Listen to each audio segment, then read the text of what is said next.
이번 시간은 급여 등에 관한 결정에 대하여 불복을 할 경우에 할 수 있는 행정구제제도에 관해서 설명을 드리겠습니다. 행정구제제도는 크게 심사청구제도와 행정소송이 있습니다. 먼저 심사청구제도를 설명을 드리겠습니다. 심사청구라 함은 급여에 관한 결정, 기여금의 징수, 기타 이 법에 의한 급여에 관하여 이의가 있을 때 제기하는 소원적 성격의 제도입니다. 여기서 결정되는 사항에 대해서는 원처분을 구속하기 때문에 소송 판결에 의하지 아니하고는 절대 변경되지가 않습니다. 불복을 할 수 있는 대상, 즉 급여에 관한 결정으로는 공무원 연금법에서 정한 재급여의 승인 신청 또는 지급 청구 등에 의한 불승인, 그 다음에 부지급 또는 제한지급 처분에 관해서 본인이 불복을 할 경우에 제기할 수 있는 절차가 되겠습니다. 심사 청구 기간으로서는 동결정 처분이 있은 날로부터 180일, 그 사실을 안 날로부터 90일 이내에 반드시 청구를 해야 합니다. 이 기간 내에 청구를 해야 하는 것이 원칙인데, 예외적으로 정당한 사유로 인하여 이 기간 내에 심사 청구를 할 수 없었던 것을 증명할 수 있을 때에는 예외적으로 그 기간을 인정을 해주고 있습니다. 이 심사 청구 기간 계산에 있어서는 공무원 연금법에서도 명시를 하고 있는데요. 급여, 심사 청구, 신고 등에 관한 기간 계산에 있어서 그 서류가 우송에 의한 때에는 이에 소요된 일수는 그 기간을 산입하지 아니한다. 즉 서류 제출을 위한 우송 기간은 이 청구 기간에서 제외됩니다. 또한 청구 기간은 제척 기간으로서, 즉 소멸시효와 다른 제척 기간으로서 그 기간이 경과되면 당연히 그것은 각하 처리가 됩니다. 즉 소멸시효와 다르다는 것은 어떤 중단이나 정지 이런 효과가 없는 걸로 그렇게 보시면 되겠습니다. 그 절차로서는 먼저 불복을 하는 심사청구인이죠. 심사청구인이 그 청구서를 공단이나 또는 지방자치단체의 급여지급 주체에다가 제출을 합니다. 이때에 그 심사청구 이유서를 청구서에다가 붙임 서류로 해서 제출을 하게 되면 공단은 또는 지방자치단체는 청구 서류를 확인을 해서 거기에 대해서 그 나름대로의 그 기관의 변명서를 또한 첨부를 해서 그것을 행안부에 설치된 공무원 연금급여 재심위원회에다가 10일 이내에 이송을 하도록 되어 있습니다. 그렇게 되면 공무원 연금급여 심의위에서 이 부분에 대해서 심사 청구 대상 건에 대해서 위원회의 의결로 심사 결정을 하게 되고요. 그 다음에 최종 처분 결정서를 청구인이나 공단에다가 송달을 해서 심의를 완료하게 됩니다. 여기서 청구서를 이송할 수 있는 기간 10일 이내에 만약에 10일 이내를 도과해서 청구를 하게 되면 이 또한 그 조건 불비로 인해서 각하사유가 되겠습니다. 마지막으로 행정심판 청구 배제 부분이 있습니다. 즉 연금법에서 명시를 하고 있는데요. 급여에 관한 결정, 기여금의 징수 기타 이 법에 의한 처분에 대한 이의 신청은 행정심판법에 의한 행정심판 청구 대상이 되질 않습니다. 즉 심사청구 절차 또는 행정소송 절차를 밟아야 하는데 별도로 행정심판 제도를 이용해서 그 행정심판 절차를 밟는 경우가 왕왕 있습니다. 그런 경우에는 이 청구 절차에 저희 공단에서 결정한 급여나 이런 부분에 대해서는 청구 절차에 행정심판 청구 절차로 속하지가 않는다. 즉 청구 대상에서 배제가 된다. 할 수 없다. 이렇게 이해를 하시면 되겠습니다. 다음으로는 행정소송입니다. 행정소송이라 함은 행정처분 등에 관한 분쟁을 법원이 심리 판단하는 소송 절차입니다. 즉 앞서 말씀드린 심사청구와 동시에 이제 제기할 수 있는 소송 제도인데요. 공단이 행하는 각종 급여에 관한 결정 등에 대하여 이의가 있는 경우에 곧바로 이제 행정소송을 제기할 수가 있는 것이죠. 즉 심사청구 제도와 동시에 제기가 가능합니다. 그 관할 법원으로는 제1심 관할 법원은 피고의 소재지를 관할하는 행정법원입니다. 즉 공단의 소재지가 관할되어 있는 서울행정법원에서 처리를 하게 되고요. 만약에 타 지역의 법원에 접수가 된 경우에는 행정법원으로 동사안이 이송이 됩니다. 그리고 총 3심제로 운영이 되기 때문에 2심은 당연히 고등법원, 3심 관할법원은 대법원에서 최종적으로 판단을 마치게 됩니다. 그 제소기간으로서는 처분 등이 있은 날로부터 90일, 처분 등이 있음을 안 날로부터 1년 이내에, 처분 등이 있은 날로부터 1년 이내에 제소를 해야 되고요. 즉 심사 청구와는 좀 기간 차이가 있죠.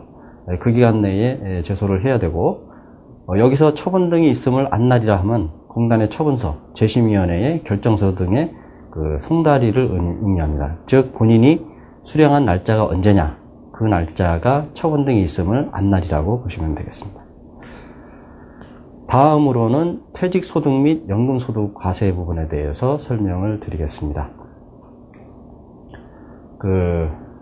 퇴직소득 또는 연금소득 과세라고 하는 부분은 과거에는 없던 제도입니다. 2000년도에 그 소득세법이 개정이 되면서 2002년 1월 1일부터 시행이 되어 온 제도인데요. 간략하게 말씀을 드리면 재직 중에 납부한 그 기여금에 대해서, 공무원이 재직 중에 납부한 기여금에 대해서 그 필요 경비로서 그 세액 공제를 해주고, 향후 퇴직 시에 그 받는 퇴직급여에서 다시 과세를 하는 그런 제도가 되겠습니다. 그래서 2002년 1월 1일부터 시행됨에 따라서 그 과세가 되는 재직기간은 2002년 1월 1일 이후 기간에 대해서만 과세를 한다. 이렇게 이해를 하시면 되겠고요. 이 제도는 2002년부터, 즉 당해년도의 근로소득 연말정산 시 공무원연금법에 의하여 연도 중 납부한 일반 소극기여금에 대해서 소득공제를 받고, 즉 비용 처리를 하는 것이죠. 비용 처리를 하고 향후 이제 퇴직급여에서 과세를 하는 부분인데요. 여기서 일반 소극기여금만 그 납부 대상으로 그렇게 인정을 하고 있습니다. 따라서 그 합산만납금에 대해서는 소득공제 대상이 되질 않습니다. 그 이유는 합산만납금은 어떤 보험료의 성격이 아니라 과거에 수령한 퇴직급여를 반납한 부분이기 때문에 그 부분에 대해서는 이미 퇴직금을 수령하면서 그 과세 부분이 다 종결이 되었다. 따라서 그 부분은 필요경비나 또는 향후 그 소득공제 대상으로 하고 있질 않습니다. 다음으로 이제 공무원이 퇴직으로 인하여 받는 퇴직일시금 등 이런 퇴직 후 지급받는 연금소득액의 일정 비율에 대해서 이제 과세를 하는 건데요.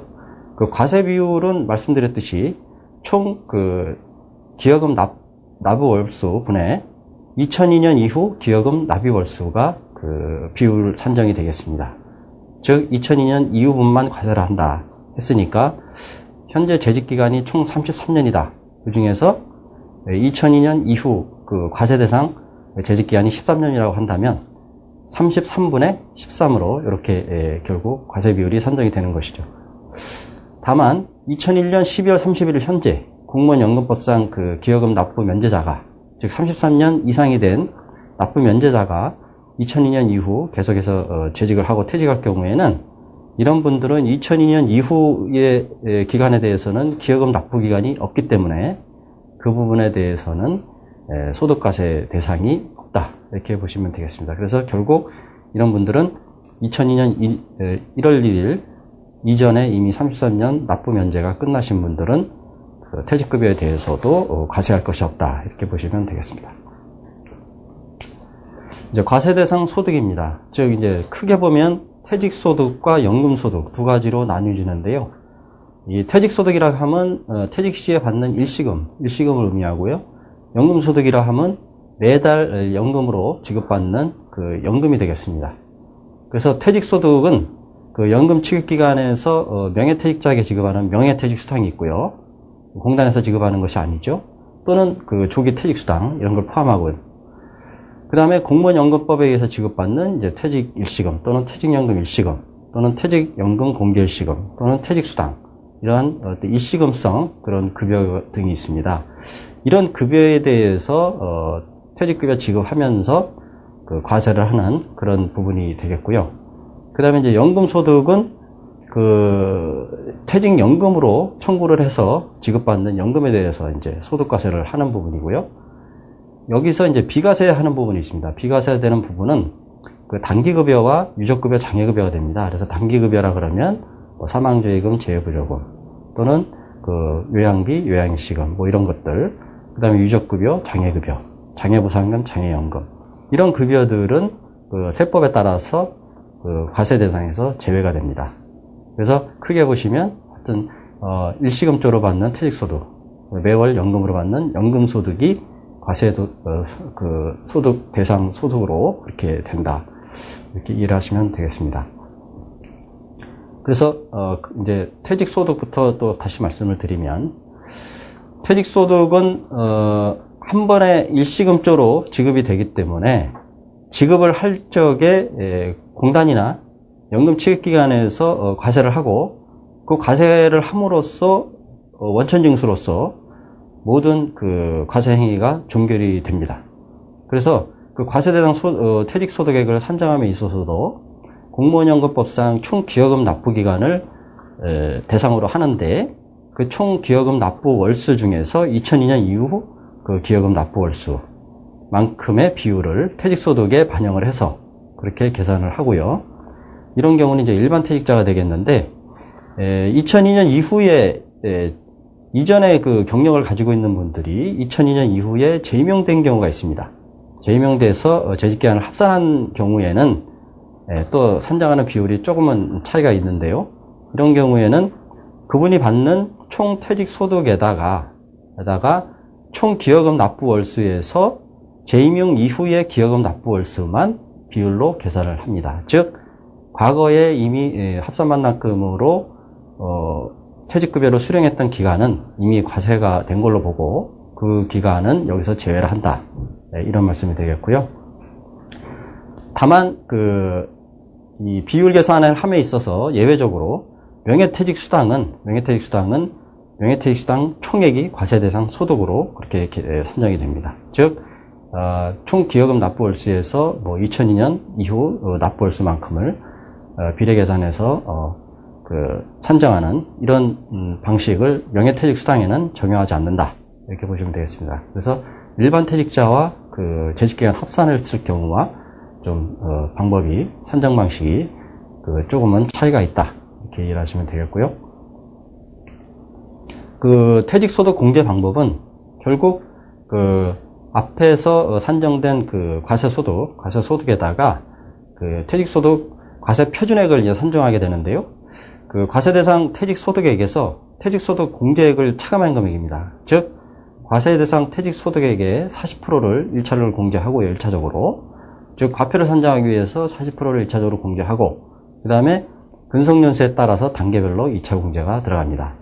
그러는데 여기서 근속연수 공제를 할 적에 그 재직기간을 어느 것을 인정을 해줄 것이냐, 그것은 이제 명예퇴직수당과 공무원연금법에 의한 퇴직일시금을 함께 받는 경우에는 근속연수를 실제 재직기간과 그 다음에 연금법상 퇴직급여 산정 시에 적용된 재직기간 중 가장 긴 기간을 적용해서 그 근속연수 공제에 적용을 한다. 이렇게 이해를 하시면 되겠습니다. 그리고 산출세액은 퇴직소득 과세 표준액에 따라서 단계별로 세율을 차등 적용하게 되는데요. 즉 6%에서 38%까지 그렇게 해서 차등 적용을 하고 있고요. 퇴직소득 과세 표준액을 근속연수로 나눈 금액에서 해당 세율을 적용해서 계산한 금액에 근속연수로 곱한 금액을 세액으로 결국 산정하게 됩니다. 이렇게 해서 그 퇴직소득에 대해서 최종적으로 퇴직급여에서 세액을 공제를 하고 과세 종결을 한다. 이렇게 되고요. 그 다음에 퇴직소득 합산 과세제도라는 게 있습니다. 즉 앞에서 잠깐 언급을 했지만 그 공단에서 지급하는 퇴직급여와 기관에서 지급하는 명예퇴직수당이 이제 동시에 발생했을 경우에 이제 총액에 대해서 과세를 한다. 이렇게 이제 말씀을 드렸는데, 결국 이 합산과세의 의미는 총액에 대해서 이제 과세를 한다. 그런 개념이고요. 다만 여기에는 규칙이 있습니다. 이 세법상으로 이제 규정이 되어 있는 부분인데, 급여를 기관에서는 명예퇴직수당, 공단에서는 퇴직급여가 지급될 경우에 가장 나중에 지급하는 기관에서 합산과세를 한다. 합산과세를 해야 한다. 이렇게 세법에 규정이 되어 있습니다. 그래서 그 퇴직금 성격의 급여를 지급 시에 당연한데 다른 퇴직소득, 즉 퇴직일시금이나 뭐 명예퇴직수당 이런 경우가 있는 경우에 이제 합산해서 과세를 한다. 이런 개념이고요. 급여를 나중에 지급하는 기관에서 합산과세하도록 그렇게 되어 있다.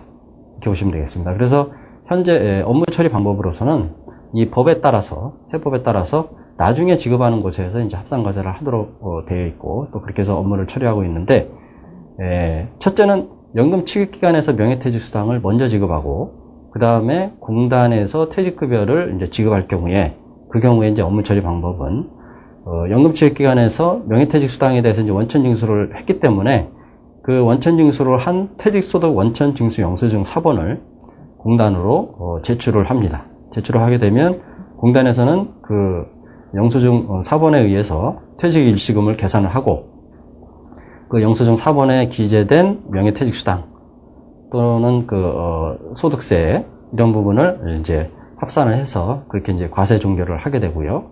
반대로 공단에서 퇴직금을 지급한 후에 연금 취급기관에서 명예퇴직수당이 지급됐을 때는 나중에 지급된 곳이 기관이기 때문에 공단에서는 퇴직급여에 대한 그 원천징수 영수증을 기관으로 이제 송부를 하게 되고요.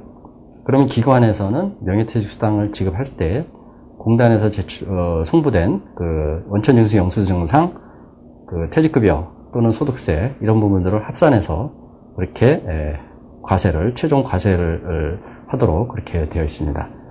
그래서 이때에도 합산과세 시에 적용하는 근속연수는 그 공무원 연금법상 재직기간과 실제 그 기관에서 근무했던 재직기간 중 긴 기간을 적용해서 그 근속연수를 적용하도록 그렇게 되어 있습니다. 다음은 연금소득입니다. 연금소득. 앞에서는 이제 일시금에 대해서 이제 퇴직소득 과세를 하는 걸 말씀드렸는데, 연금, 즉 매월 받는 연금에 대해서도 그 세금을 부과를 한다. 과세소득을 부과를 한다. 이렇게 설명을 드렸는데요.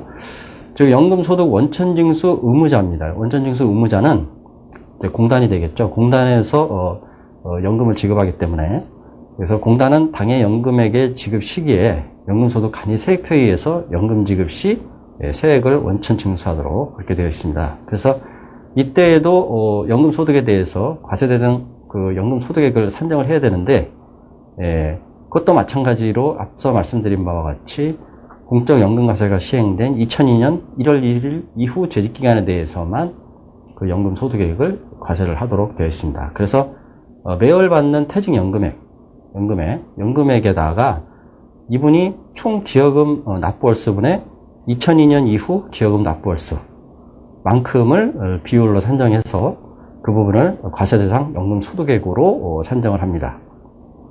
이렇게 이제 계산을 하고요. 다만 이제 유족이나 장애, 이제 당연히 비과세 대상이고요. 즉 퇴직연금만 그 과세소득 대상이다. 이렇게 보시면 되겠습니다. 그래서 과세 대상 연금액이 연간 700만 원이 초과될 경우에 이제 세액이 발생한다. 이렇게 보시면 되고요. 즉 여기서 과세 대상 연금액이라 하면 위표에서 보듯이 그 퇴직연금 지급액에다가 총 그 기여금 납부월수분의 2002년 납부월수를 적용한 그 금액이 연간 700만 원을 초과했을 때 이 과세액이 발생한다. 이렇게 보시면 되고요. 연금수급자가 재직기간 합산 후에 다시 퇴직을 할 경우에는 2002년 이후 기여금 납부월수는 위에서 표에 있는 그 산정 방식과는 조금 다르게 재임용 전 2002년 이후 기여금 납부월수에다가 재임용일 이후 기여금 납부월수를 플러스를 해서 더해서 그렇게 산정을 하도록 되어 있습니다. 이상으로 급여 통칙 부분에 대해서 전반적으로 설명을 드렸습니다. 크게 요약을 하면 첫째, 급여는 어떠한 종류들이 있는지, 급여의 종류에 대해서, 또 급여 청구와 지급 절차는 어떻게 되는지, 또 급여를 산정하기 위해서 가장 중요한 산정기초, 즉 기준소득월액은 어떻게 적용을 하는지, 또 급여가 지급된 후에 그 환수 절차라든지 또 환수 방법은 어떻게 되는지, 또 급여를 수급하는 입장에서 권리를 보호받는 방법은 또 어떠한 것들이 있는지, 또는 급여 수급권 및 급여 환수권 등의 시효, 급여를 제한함에 있어서 그 제한을 하는 범위, 제한을 하는 조건들, 그런 부분, 또 그 급여가 지급된 후에 그 어떤 불복 절차로서 인정받을 수 있는 그 행정구제제도, 마지막으로 급여를 지급할 적에 세법상에 의해서 과세를 하는 그 퇴직소득이나 연금소득 과세에 대해서 전반적으로 말씀을 드렸습니다. 예, 이상으로 급여 통집 부분에 대해서 모든 설명을 마치겠습니다. 감사합니다.